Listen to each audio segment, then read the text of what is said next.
पहिली महत्त्वाची बातमी, वैष्णवी हगवणेच्या लग्नामध्ये 1.5 लाखांचा 1,50,000चा रुखवत दिल्याची माहिती वैष्णवीच्या वडिलांनी अंजली दमानी यांना दिली आहे। शशांक हगवणेंची मामी अर्थात जालिंदर सुपेकरांच्या बायकोनंच हा रुखवत बनवल्याचं कसपड यांनी सांगितलंय।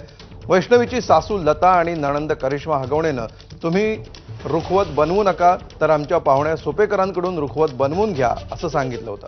त्यांच्या सांगण्यावरूनच सुपेकरांच्या बायकोला रुखवताची ऑर्डर देण्यात आल्याचं कसपड यांनी म्हटलंय। दरम्यान या रुखवताचे 1 लाख रुपये चेकद्वारे तर 50,000ची रोख रक्कम दिल्याचं वैष्णवीच्या वडिलांनी सांगितलंय। वैष्णवीच्या आईच्या अकाउंटवरून पेमेंट केल्याचं कसपड यांनी यावेळी सांगितलं।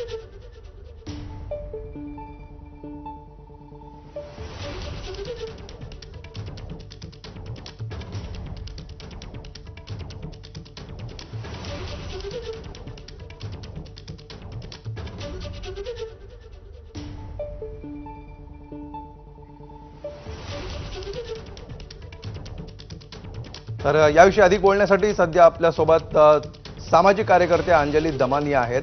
अंजलीजी, याच्यातील एक एक क्रिमिनल गोष्टी समोर येत आहेतच, मात्र त्याच्याबरोबर आणखी एक महत्त्वाची ही जी गोष्ट रुखवताबाबतची ती तुमच्याशी शेअर केली वैष्णवीच्या वडिलांनी। काय नेमकं त्यांनी म्हटलंय आणि किती गंभीर आहे हे? नाही, माझी आणि वैष्णवीच्या वडिलांची जेव्हा चर्चा होत होती तेव्हा ते म्हणाले की ताई, म्हणजे आम्ही सुपेकरांबद्दल बोलत होतो तर ते म्हणे त्यांच्याचमुळे तो दबाव झाला होता असं ते नेहमी म्हणायचे की त्यांच्याचमुळे दबाव होता, त्यांच्याचमुळे पोलीस काम करत नव्हते आणि जे पुढे काही तपास नीट होत नव्हता त्याच्याबद्दलही त्यांनी बरेचसे आक्षेप, म्हणजे कालच ते मला म्हणाले की करिश्मा हगवणेचा आणि लता हगवणेचा अजूनपर्यंत मोबाईल जप्त केलेला नाहीये पोलिसांनी। आता हे सगळं जेव्हा आपण विचार करतो की इतके दिवस झाले, तर 14-15 दिवस होऊन का जप्त होत नाहीये हे मोबाईल, कोणाचा दबाव आहे? तर एक वेळेस ते मला म्हणाले की या सुपेकरांचा प्रचंड मोठा दबाव आहे आणि ते बोलता बोलता मला म्हणाले की रुखवतात सुद्धा काही जेव्हा लग्नाचं रुखवत ठेवायचं होतं तेव्हा आम्हाला सांगण्यात आलं तुम्ही नका करू, आमच्या मामी करतील। आणि मामी म्हणजे कोण? तर या जालिंदर सुपेकरांच्या मिसेस। तर मी म्हटलं त्यांनी काय घेतले, पैसे घेतले तुमच्याकडनं? ते म्हणे हो पैसे घेतले आणि म्हणून त्यांनी मला तो आज हे पाठवला, त्यांचं बँक स्टेटमेंटच पाठवलंय। त्याच्यात तर सरळ सरळ दिसतंय पूनम जालिंदर सुपेकरांना 1 लाख रुपये दिले होते आणि याच्यावरनं आपल्याला कळतं की अतिशय जवळ होतं कुटुंबाच्या।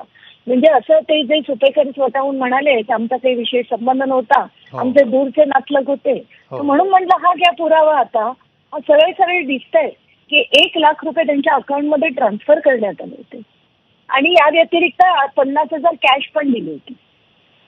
जे काय बोलावं मला आता कळत नाहीये, पण याच्यात न्याय लवकरात लवकर झाला पाहिजे आणि मला पोलिसांना विनंती करायची आहे की करिश्माचे आणि लता हगवणेंचे मोबाईल का जप्त झाले नाहीयेत आणि ते नसतील झाले तातडीने करा।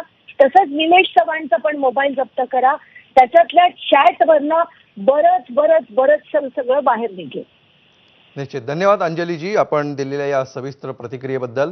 याच्यातून 2-3 गोष्टी निश्चितपणे समोर आलेल्या आहेत। किती घनिष्ठ संबंध होते, जवळचे संबंध होते या सगळ्यांचे, सुपेकर आणि हगवणे कुटुंबियांचे, हे सुद्धा यातून एस्टॅब्लिश होत आहे। कशा प्रकारे किती प्रकारे लुटण्याचा प्रयत्न, पैसे उकळण्याचा प्रयत्न झाला हे सुद्धा याच्यातून समोर येत आहे। मात्र या निमित्ताने जे काही महत्त्वाचे धागेदोरे हाती येऊ शकतात असे मोबाईल फोन आणि इतर पुरावे जप्त करणं आणि त्यासाठी वेगाने कारवाई करणं मात्र आवश्यक आहे।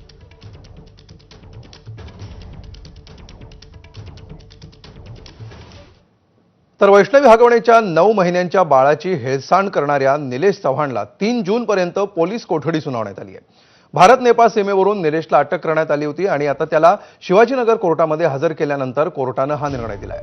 नेपाळहून विमानानं निलेशला घेऊन पिंपरी चिंचवड पोलीस मध्यरात्री 2:30 वाजता दाखल झाले होते। गेले 10 दिवस तो पोलिसांना गुंगारा देत होता। थेरगाव रुग्णालयामध्ये निलेशची वैद्यकीय चाचणी पूर्ण झाली आणि पहाटे 4 वाजता बावधन पोलिसांकडे निलेशचा ताबा देण्यात आला।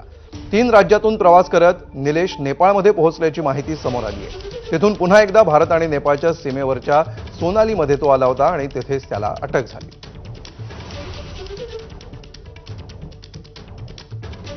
दरम्यान आजच्या सुनावणीमध्ये काय झालं, दोन्ही बाजूच्या वकिलांनी काय युक्तिवाद केला, पाहूया।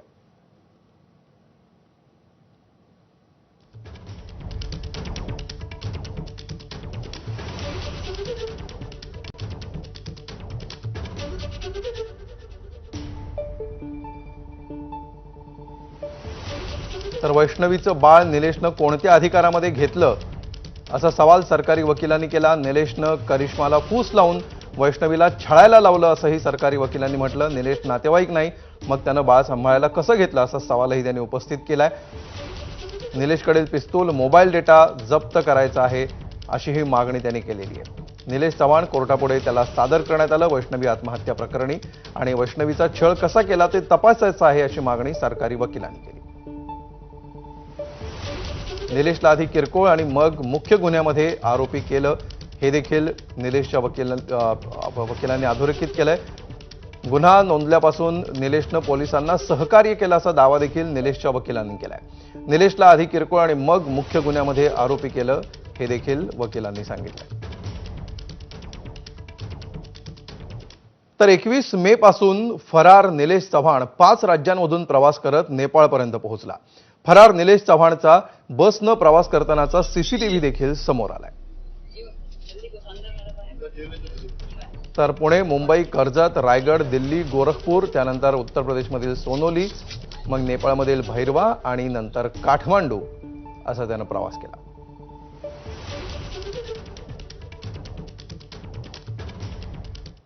तर निलेशनी कसा गुंगारा दिला तेही पाहूया. ऑनलाईन व्यवहारानं लोकेशन कळेल म्हणून त्यानं सगळे व्यवहार रोखीनं केले. रोखीनं व्यवहार करण्यासाठी लाखो रुपये सोबत ठेवले. स्वतःच्या फोनऐवजी 4 ते 5 वेगवेगळे सिम कार्ड त्यानं वापरले. संपर्कासाठी काही मोबाईल आणि सिम कार्ड मित्रांकडून घेतले. नेपाळमध्ये पोहोचताच तिथलं स्वतंत्र सिम त्यानं घेतलं. संपर्कासाठी ऑनलाईन कॉलिंगचा वापर केला. अटकपूर्व जामिनासाठी वकिलांसोबत तो ऑनलाईन कॉलद्वारे संवाद साधायचा. नेपाळमध्ये अनेकांना फोन बंद पडल्याची थाप मारून त्यानं स्थानिकांच्या फोनवरून देखील कॉल केले. रिचार्ज संपल्याची थाप मारून स्थानिकांच्या वायफायचा देखील वापर त्यानं केला. स्वतःची गाडी वापरली तर सीसीटीव्हीमध्ये दिसू म्हणून त्यानं खासगी गाड्यांचा वापर केला.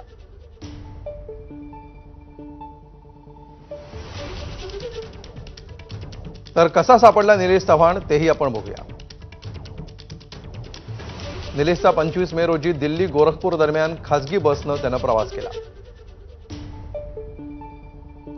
तांत्रिक तपासामध्ये निलेशनं दिल्ली गोरखपूर प्रवास केल्याचं उघड झालं. सीसीटीव्हीच्या सहाय्यानं नेमकी बस देखील पोलिसांनी ओळखली. गोरखपूरमध्ये उतरल्यानंतर मात्र निलेश पोलिसांच्या नजरेतून गायब झाला. 3 दिवस वेगवेगळ्या सीसीटीव्हीचं निरीक्षण करण्यात आलं. सीसीटीव्हीच्या निरीक्षणामध्ये निलेश हा नेपाळला गेल्याचं समोर आलं. 30 मे रोजी पिंपरी चिंचवड पोलीस भारत नेपाळ सीमेवरील उत्तर प्रदेशच्या सोनोलीमध्ये पोहोचले. सोनोलीमध्ये निलेश चव्हाण दिसताच पोलिसांनी त्याच्या मुसक्या आवळल्या.